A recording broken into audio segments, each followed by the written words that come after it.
এটা আসলে আমাদের জেলা স্বাস্থ্য বিভাগের নিয়মিত যে পরিদর্শন ওইগুলি ছিল। আমাদের সাথে একটি মোবাইল টিম ছিল।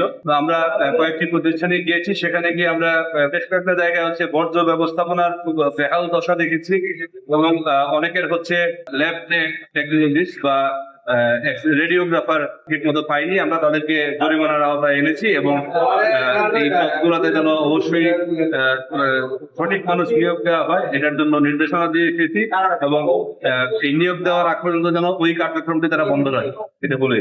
কয়টা প্রতিষ্ঠানকে কত টাকা জরিমানা? আমরা আজকে হচ্ছে 3টি প্রতিষ্ঠানকে জরিমানা করা হয়েছে। মোবাইল